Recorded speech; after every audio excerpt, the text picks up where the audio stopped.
पशुवैद्यकीय रोगनिदान प्रयोगशाळा नारायणगावच्या यूट्यूब चॅनेलमध्ये मी डॉक्टर संजय काशीनाथ कुमकर आपले सर्व पशुपालकांचे स्वागत करीत आहे.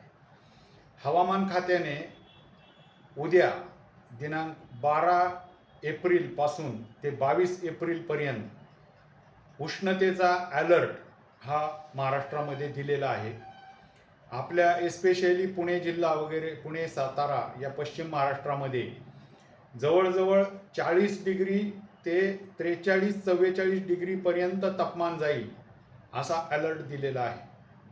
आणि अशा परिस्थितीमध्ये आपल्या सर्व पशुधनाची एस्पेशली शर्यतीच्या बैलांची आपल्याला काळजी घ्यावी लागेल, कारण हा चैत्र महिना आहे, शर्यतीचा सीझन जोरामध्ये आहे.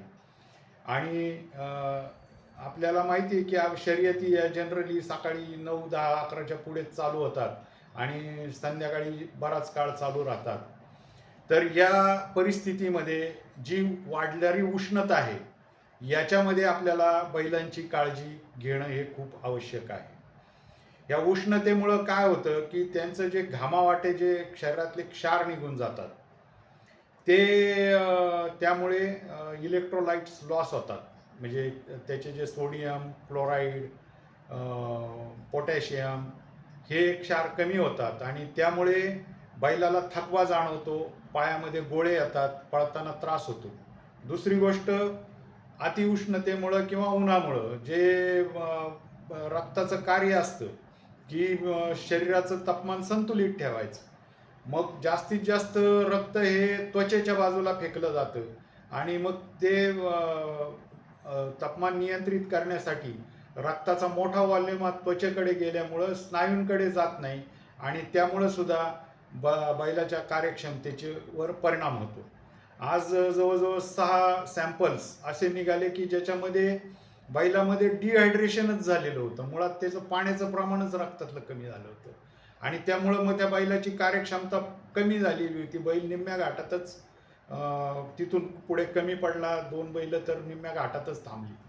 तर अशी परिस्थिती आता या उष्णतेमुळे तयार होत आहे. याच्यासाठी आपल्याला काळजी घ्यायची आहे. काळजी अशी घ्यायची आहे की याचे पहिली गोष्ट, सकाळी संध्याकाळी शर्यतीला जाण्यापूर्वी बैलांना भरपूर पाणी पाजा. पाण्यात जाण्यापूर्वी आपला एक इलेक्ट्रोलाइट्सचा फॉर्म्युला आहे.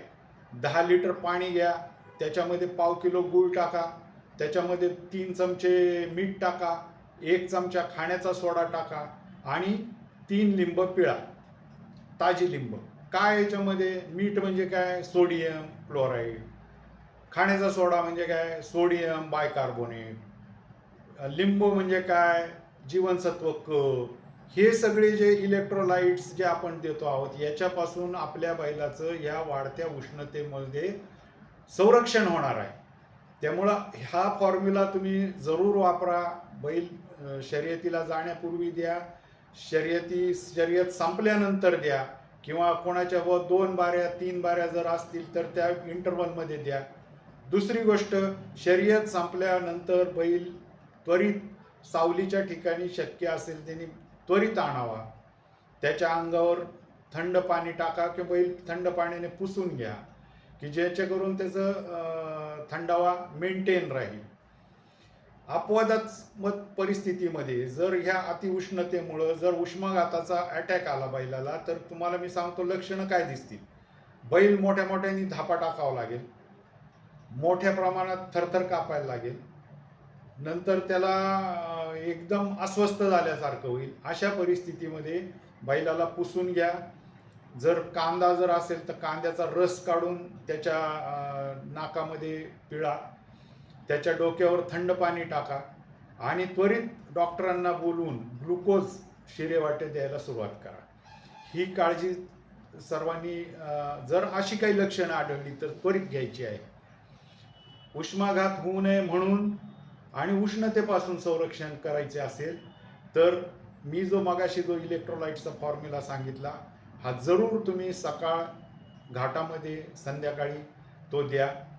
ज्या वेळेला बैल परत तुम्ही शर्यतीहून आणाल, हवेशीर जागी थंड जागी बांधा. ज्याला शक्य आहे त्यांनी पंखे कूलर वगैरे जरी गोठ्यामध्ये लावले तरी काही अडचण नाही. अशा पद्धतीने येणारे पुढचे 10 दिवस हे खूप उष्णतेच्या काळामध्ये उष्णतेचे आहेत. याच्यामध्ये आपल्या बैलांची काळजी घ्या. त्याला खाण्यासाठी हिरवा चारा द्या. प्रोटीनयुक्त म्हणजे जरा डाळ वगैरे असलेले असे जे पदार्थ आहे हाय प्रोटीन हे द्या. आणि पाण्याला कमतरता ठेवू नका. पाणी भरपूर राहू द्या. घाटामध्ये काळजी घ्या अशी मी सर्वांना विनंती करतो. आपण सर्वजण बैलावर प्रेम करणारे लोक आहात. त्या हिशोबाने पुढचे 10 दिवस ही काळजी घ्या. काही अडचण आली, काही शंका असतील तर मला 9960 922 405 9960 922 405 या क्रमांकावर जरूर फोन करून सांगा. आणि पुढचे काही दिवस काळजी घ्या. हा माझा व्हिडिओ सर्व ग्रुप्सवर सर्क्युलेट करा की जेणेकरून सगळेजण काळजी घेतील. आणि माझं चॅनेल सर्वजण लाईक करा, सबस्क्राईब करा आणि आपण असेच वेळोवेळी भेटत राहू. धन्यवाद.